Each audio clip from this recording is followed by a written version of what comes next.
If you're facing a sentencing hearing in federal court, it may be helpful to you to understand a little bit more about the history of our nation's criminal justice system. My name is Michael Santos, and our entire team here at Prison Professors strives to help people put themselves in a position for the best possible outcome.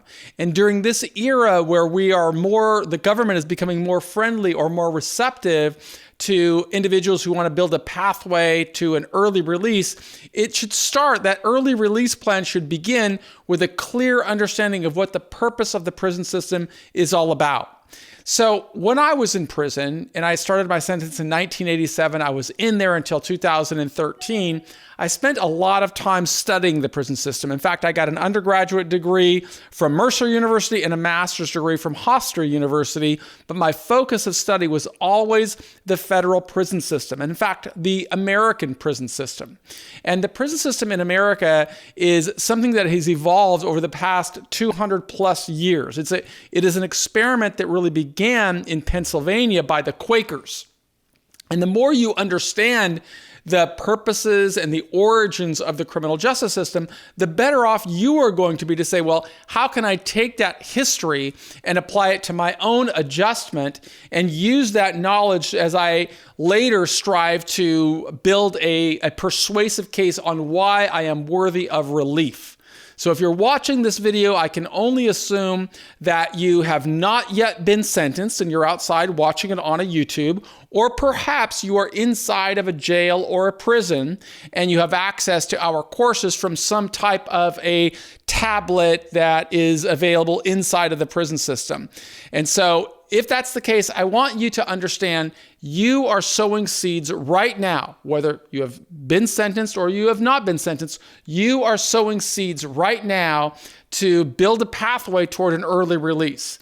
Start by understanding the purposes of the prison. Now, prior to the start of the prison experiment in America, we didn't use prisons in the world as a method of punishment. I know that sounds strange because that's all we have known over the past, certainly over our lifetime, is to use prisons as a form of punishment. But prior to the Enlightenment era, the prison system was only used as a way station. In fact, it wasn't even a prison system. It was a jail system. We responded to punishment we punished offenses in Western civilization with corporal punishment, meaning we would punish the body.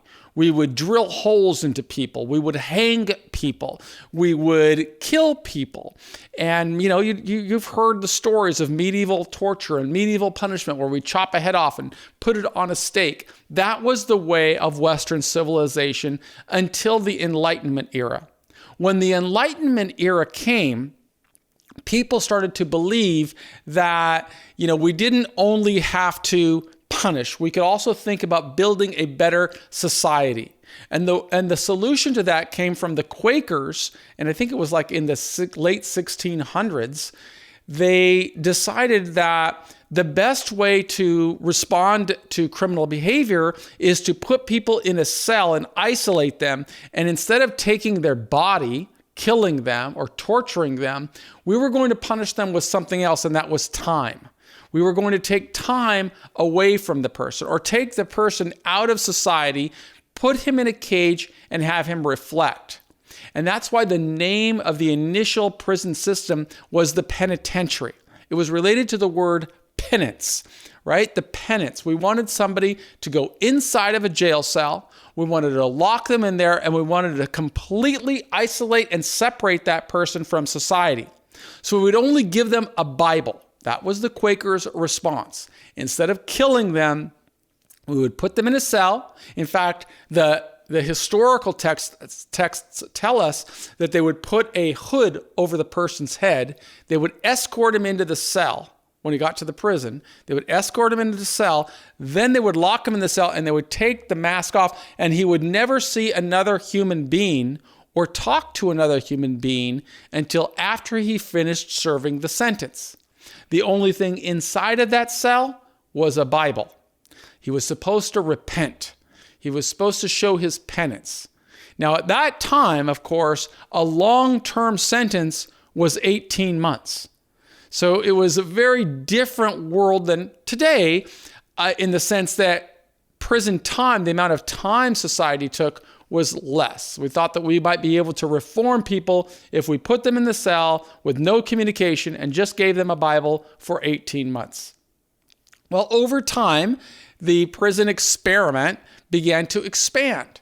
And it began to expand with opportunities to work and opportunities to educate people. And as it began to expand, it also became much bigger, and it became much wider use. And more governmental resources went into supporting the prison system, the penitentiary system.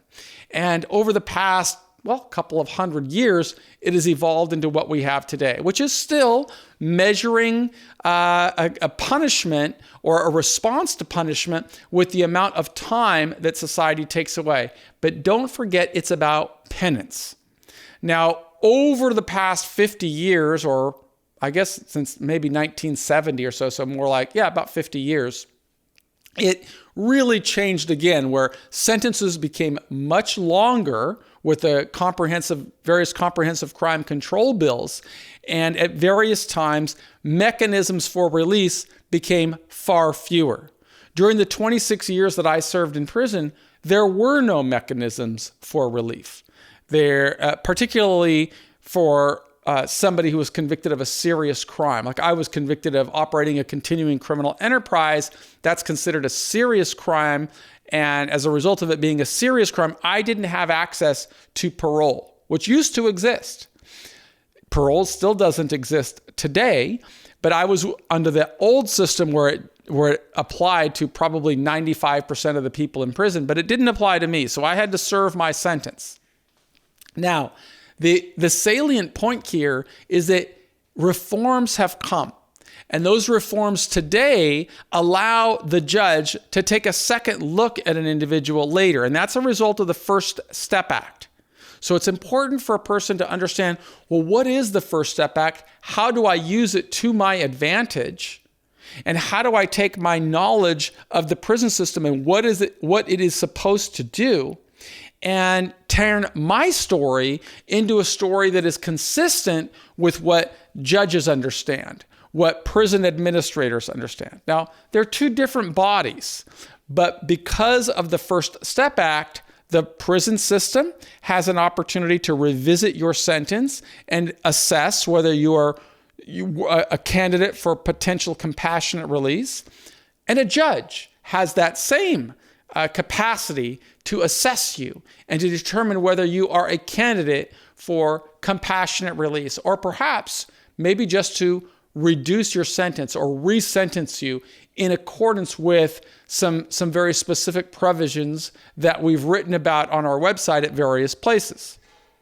My message to anybody that is watching this video is to be thinking not about where you are today, but what can you do? What steps can you take to make yourself a viable candidate for relief at the appropriate time? And I know that's not easy to do.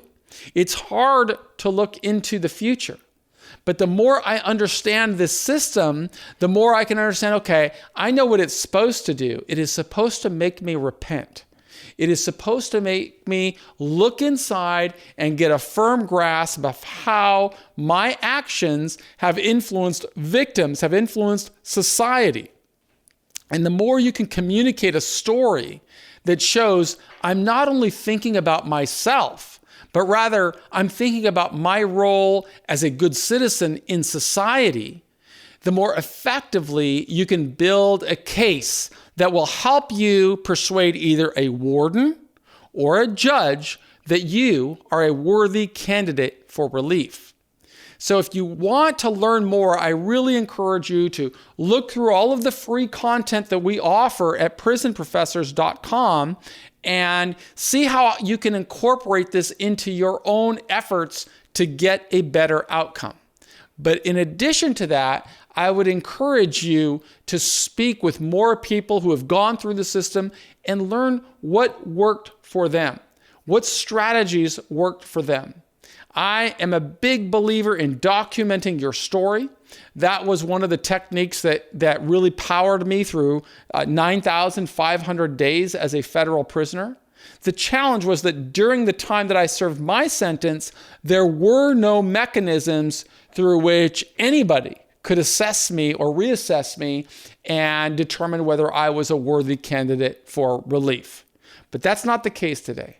So if you're going into the system, begin thinking today about what record you are building that will advance you as a candidate for a better life, an earlier release from prison. Demonstrate that you've invested in yourself, you have repented, you have given deep thought about how your actions influenced society and victims in society. And remember that you are doing this with the mindset of really not what happened to you, but rather how your actions, what impact it has had on society. If you can do that effectively, it's my belief that you significantly advance your prospects for a better outcome.